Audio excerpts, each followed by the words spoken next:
Hi and welcome back. We're now at the 39-day and counting stage, and we're starting to get a little bit excited. So, are you waiting for someone or something to show you the way, or are you ready to be proactive? Let's start off by getting started with the video, shall we?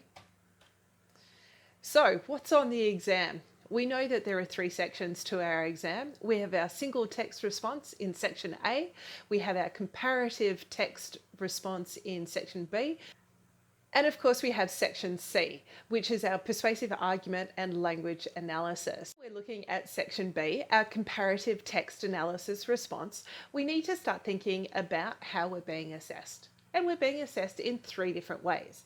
We're being assessed by our complex understanding, our connections with the text and the topic.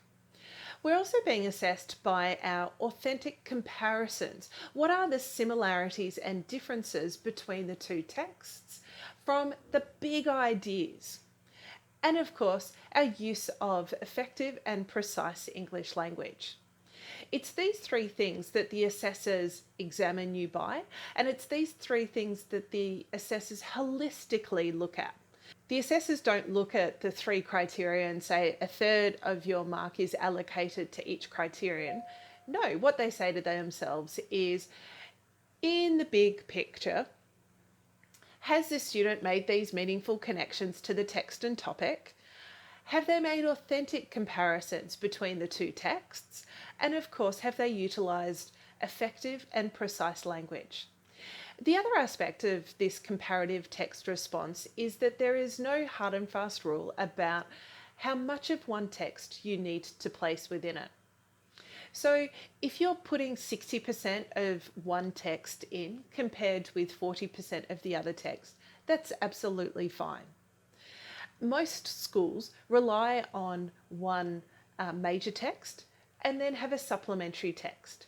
Say, for instance, you're studying the pair that is photograph 51 with the Penelopiad, and your school has spent much more time looking through the novel of the Penelopiad, looking at the different styles of writing, looking at the different voices that are created within, and of course the big ideas. You might like to centre on that, and then photograph 51 acts as the reference text in order to show those reflections and show the mirroring qualities. Now that you know the criteria of which you're being assessed on the exam, you now need to start organising your ideas in a very proactive way. So it's a really good idea to skim read through your text again and to start organising your ideas so that you are prepared for whatever topic comes up in the exam. And remember, nobody knows who teaches Year 12. We have some great ideas. We look back at our previous exams and look at the topics as well, but we want to be prepared for anything and everything. So as you're going through your 2 Section B texts, think about this particular table that you could utilise. What are the big ideas within both of the texts? For instance, if you're studying The Crucible and the Dressmaker by Rosalie Ham, then you might like to think about the injustices. You might like to think about those big ideas of how people have been marginalised in society and those people who are accepted within society. And this becomes a really big idea. Then start thinking about which characters are associated with those big ideas, and start even colour coding the difference between your 2 texts. If you are using The Crucible and the Dressmaker, think about colour coding. You might like to utilise a darker or a grey or a brown colour to signify the Crucible. And then for the Dressmaker, you have those wondrous bright colours, the pinks and the reds throughout. So as you're comparing and contrasting, everything to do with the Dressmaker can be in one colour, red or pink. And everything to do with the Crucible can be in that grey or brown colour. So say, for instance, you're looking at the pair of The Longest Memory and the 7 Stages of Grieving. Think about what a character's name represents in The Longest Memory. Well, you've got Whitechapel, who is not only the owner of the slaves, but he also gives that name to his favourite slave. And then his favourite slave, Whitechapel, gives a shortened version of that to his son. So it has this representation of ownership, it has a representation of lineage and of legacy as well. So think about what the character represents, align it to the descriptions, and of course how it represents those big ideas. A character like Whitechapel also has a symbolic aspect to it as well. So start filling in that feature of the table as well. With the white and the chapel, just breaking it up into the white as in the colour of the skin, the white as in the innocence, and then the chapel and the religious aspects of that is one way to infer what that character's name means. However, within the context of the longest memory, it also means the ownership aspect.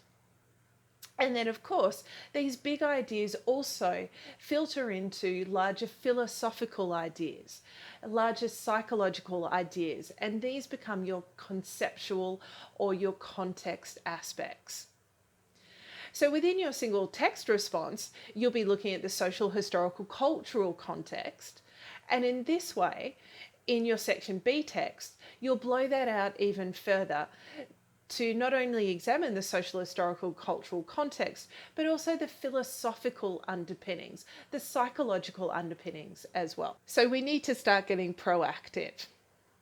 How are we going to do this today? Well, start off by organising your notes, skim reading through. Think about colour coordinating your notes as well. And each time you look through your notes, summarise them further and further. So if you had a study card that had one big idea on it, you could halve that study card so you have one text on one side and the other text on the other side. And then start thinking about how each text defines that big idea.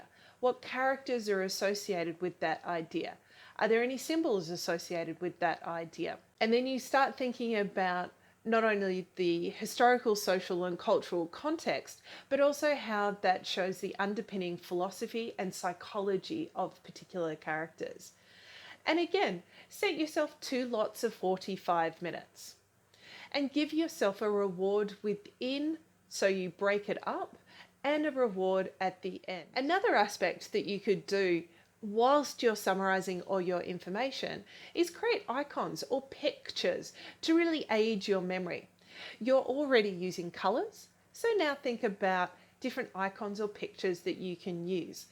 Some students find it really accessible to put all their information down on a large concept map. So I want to do a shout out to someone who is working really hard. I wanted to give a shout out to Max. Well done, Max. I know you're putting the pedal to the metal and I know that you're on a fast track. So keep up the good work and I'll see you next time.